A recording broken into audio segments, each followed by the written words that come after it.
Stair കേസിന്റെ സ്റ്റെപ്പിനും അതുപോലെ hand റെയിലിനൊക്കെ കാര്യമായിട്ട് ഇപ്പോൾ മഹാഗണി വുഡും തേക്ക് വുഡും ഒക്കെയാണ് കൂടുതൽ ആളുകൾ ഉപയോഗിക്കുന്നത്. ഇവിടെ നമ്മൾ ചെയ്തെടുക്കുന്ന സ്റ്റെപ്പ് പാനലിംഗ് ആണ്. ഇവിടെ മഹാഗണി വുഡാണ് ഉപയോഗിച്ചിരിക്കുന്നത്. നിങ്ങൾ തംബ്നെയിൽ കണ്ട പോലെ തന്നെ ഇങ്ങനെ ചെയ്താലും മരം കേടാകില്ല എന്ന് പറയുന്ന കാരണമുണ്ട്. അത് ഞാൻ വ്യക്തമായിട്ട് പറയാം. നമ്മൾ ഈ ഒരു വുഡ് ഇത് ഒരൊറ്റ വുഡാണ്, ഒരൊറ്റ ജോയിന്റ് ഇല്ലാത്ത ഒരു പീസാണ്. നമുക്ക് മഹാഗണിയിലൊക്കെ നമുക്ക് ഒരു 14 ഇഞ്ച് വരെയൊക്കെ ഒറ്റ പലക ആയിട്ട് ഒറ്റ വുഡ് ജോയിന്റ് ഇല്ലാതെ കൂടുതലും കിട്ടും. തേക്ക് വുഡൊക്കെ പോകുമ്പോൾ ഇങ്ങനെ വുഡ് കിട്ടും, പക്ഷേ ഭയങ്കര എക്സ്പെൻസീവ് ആവും. ഇപ്പോൾ ഇത് ജസ്റ്റ് സീലർ അടിച്ചിട്ടുള്ളൂ.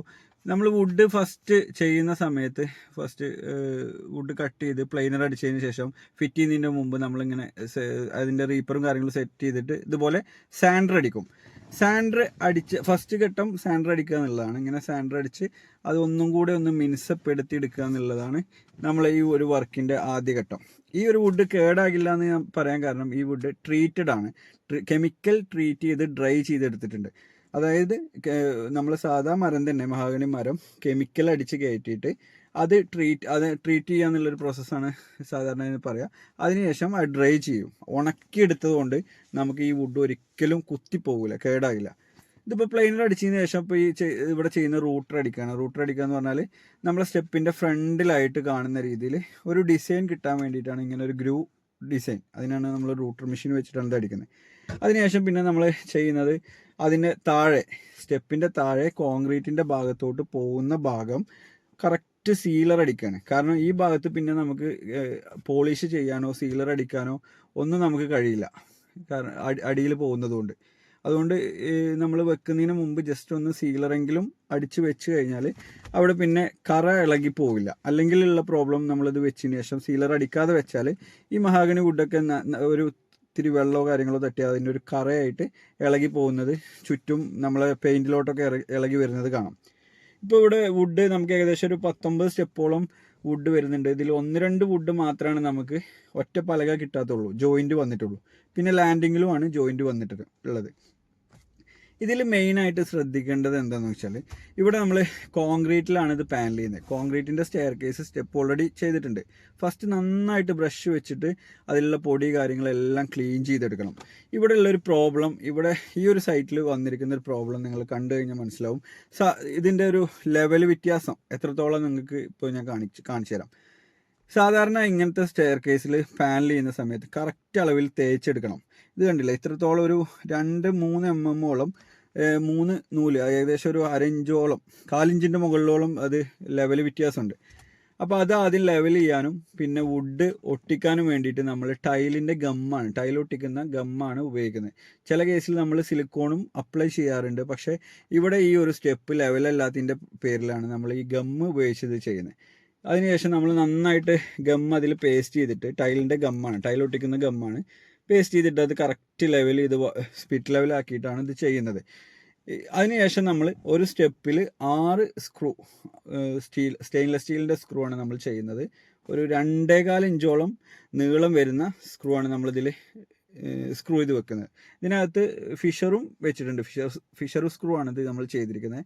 അതിൻ്റെ ആ സൈസും കാര്യങ്ങളും ഞാൻ കാണിച്ചു തരാം. ഇതുപോലെ ഒരു സ്റ്റെപ്പിൽ 2 അറ്റത്തും ഓരോന്ന്, നടുക്ക് 2 എണ്ണം, 2 അറ്റത്തും ഈ 2 എണ്ണം വെച്ചിട്ട്, അതായത് 6 സ്ക്രൂ നമ്മൾ ടോട്ടൽ ഒരു സ്റ്റെപ്പിൽ നമ്മൾ ചെയ്തിട്ടുണ്ട്. ഇതാണ് ആ സ്ക്രൂ. ഏകദേശം 2.25 ഇഞ്ചോളം അതിൻ്റെ ടോട്ടൽ സൈസ് വരുന്നുണ്ട്. അതിൽ നമ്മളൊരു ഫിഷർ സ്ക്രൂ ആയിട്ട് ഫിഷറും കൂടെ കൊടുക്കുമ്പോൾ നല്ല പിടുത്തം കിട്ടും. അല്ലെങ്കിൽ നമ്മൾ പിന്നെ സ്ക്രൂ അടിക്കാതെയാണ് ഇത് ചെയ്യുന്നതെങ്കിൽ പിന്നീട് ഗമ്മിൽ ഒട്ടിച്ചതിന് ശേഷം ഇതിന് മുകളിൽ വെയിറ്റൊക്കെ വെക്കണം, കല്ല് പോലെ എന്തെങ്കിലുമൊക്കെ വെക്കണം. ഇതിപ്പോൾ ഹോള് ഇങ്ങനെ ഫസ്റ്റ് നമ്മൾ ഹോൾ അടിച്ചിട്ടാണ് ഇത് സ്ക്രൂ ചെയ്ത് വെച്ചിട്ടുള്ളത്. ഇപ്പോൾ ഇതിൻ്റെ ഒരു ലെവൽ നിങ്ങൾ കണ്ടില്ലേ, കറക്റ്റ് സ്പിരിറ്റ് ലെവലാണ്. തൊട്ട് മുമ്പ് നമ്മൾ ഈ കോൺക്രീറ്റിൻ്റെ സ്റ്റെപ്പ് ചെക്ക് ചെയ്തപ്പോൾ സ്പിരിറ്റ് ലെവൽ ഔട്ടായിരുന്നു.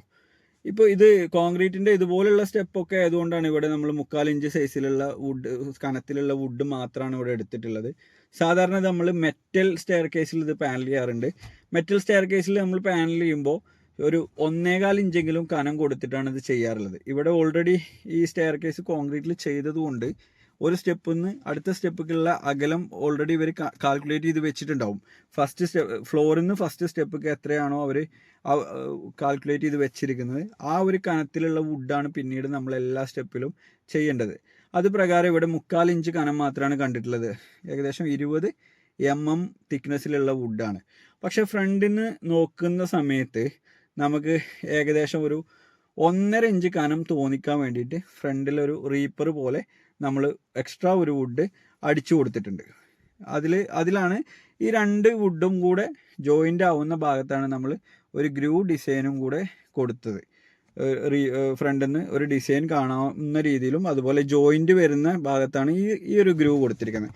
പിന്നീട് എപ്പോഴെങ്കിലും അവിടെ എന്തെങ്കിലും ഒരു ക്രാക്കോ പൊട്ടലോ വന്നാൽ പോലും അത് ആ ഒരു ഡിസൈനിൽ കവർ ചെയ്ത് പോകുന്നുള്ളതാണ്. ഒരിക്കലും അങ്ങനെ വരില്ല, കാരണം നമ്മൾ ഓൾറെഡി അത് ഗമ്മിട്ടിട്ടാണ് സ്ക്രൂ ചെയ്ത് വെച്ചിരിക്കുന്നത്.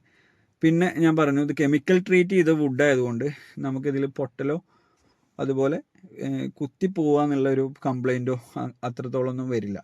ഒരിക്കലും ഈ കെമിക്കൽ ട്രീറ്റ് ചെയ്ത് ഡ്രൈ ചെയ്തെടുക്കുന്ന വുഡ് ചെതൽ പിടിക്കില്ല എന്നുള്ള രീതിയിൽ ഒരിക്കലും അർത്ഥമല്ല.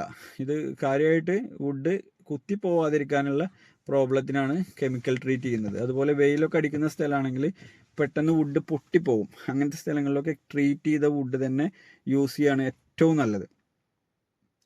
നമ്മൾ പല രീതിയിലുള്ള വുഡുകൾ ഈ ഒരു പാനലിങ്ങിന് ഉപയോഗിക്കാറുണ്ട്. അതിൽ ഏറ്റവും കൂടുതൽ നമ്മൾ എടുക്കുന്നതും ക്ലയൻസിന് സജസ്റ്റ് ചെയ്യുന്നതും മഹാഗണി തന്നെയാണ്. കാരണം ഒന്ന്, ഇതിൻ്റെ ആ ഫിനിഷിങ് ലുക്കും കാര്യങ്ങളും തന്നെയാണ്. രണ്ടാമത് നമുക്ക് ബഡ്ജറ്റും കൂടി നോക്കിക്കഴിഞ്ഞാൽ ഏറ്റവും നമുക്ക് യോജിക്കുന്ന, നമ്മളെ ബഡ്ജറ്റിൽ നിൽക്കുന്നതും നല്ല രീതിയിലുള്ള വുഡും ലൈഫും കാര്യങ്ങളൊക്കെ കിട്ടുന്നതുമായിട്ടുള്ളത് മഹാഗണി തന്നെയാണ്.